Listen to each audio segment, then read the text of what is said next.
Saudara, Provinsi Papua Barat menjadi sorotan nasional karena masuk dalam kategori 3 provinsi terendah capaian vaksinasi COVID-19 di bawah Provinsi Maluku dan Papua.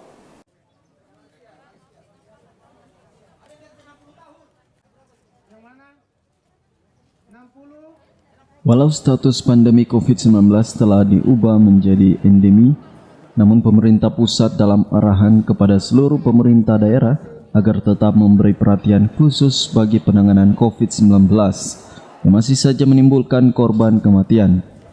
Dalam arahan yang disampaikan oleh Wakil Menteri Dalam Negeri kepada penjabat Gubernur Papua Barat di awal Januari lalu, meminta agar Pemprov memberi perhatian khusus bagi penanganan vaksinasi COVID-19 karena Papua Barat merupakan provinsi nomor ketiga se-Indonesia di bawah Maluku dan Provinsi Papua yang capaian vaksinasinya paling rendah.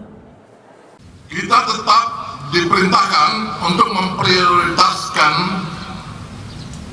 kebijakan pembangunan nasional 2023 dengan memperhatikan penanganan COVID-19, yaitu Provinsi Maluku, Provinsi Papua, dan Papua Barat. Hanya saja disebutkan di sini bahwa capaian vaksinasi terendah. Ini masalah.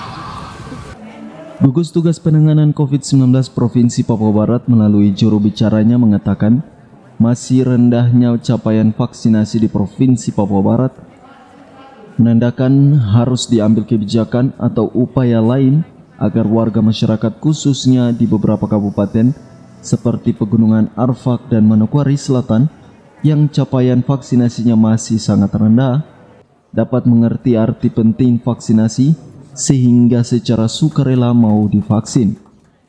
Dr. Arnold Tiniap mengatakan untuk dosis pertama vaksinasi di Provinsi Papua Barat mencapai 60% sementara untuk dosis kedua baru 48%, sehingga masih perlu digenjot karena belum mencapai standar minimal herd immunity atau kekebalan kelompok yang ditetapkan Badan Kesehatan Dunia WHO minimal 70% untuk capaian vaksinasi dosis pertama dan kedua.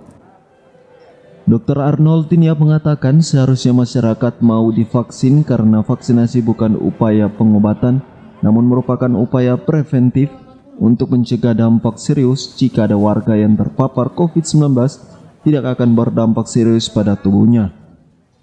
Sebenarnya dihitung vaksinasi itu dosis kedua, bukan dosis pertama. Jadi kita masih 48%, jadi masih di bawah 50% dosis kedua. Jadi capaian 70% untuk bisa dipastikan secara epidemiologi satu populasi itu memiliki kekebalan kelompok itu apabila dosis kedua itu mencapai 70%, bukan dosis pertama ya, harusnya dosis kedua. Jadi bayangkan kita masih 48,5% dosis kedua, dosis pertama itu masih 6,8, jadi masih terlalu jauh dari bawah. Nah itu perlu, solusinya dok? Ini kita perlu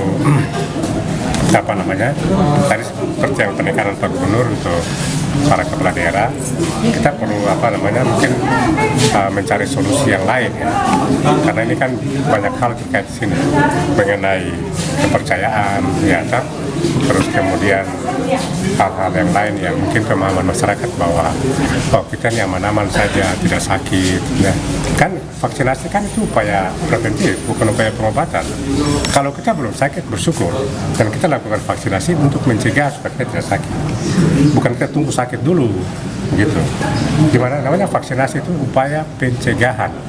Jadi kita bilang, kita tidak sakit, jadi kita tidak perlu vaksin, itu pemahaman yang salah. Kita vaksin dulu supaya nanti kita tidak sakit, supaya kita pada saat kita terpapar nanti dengan virus, tubuh kita telah siap gitu. Ari Armstrong, Biro Manokwari, CWM Channel.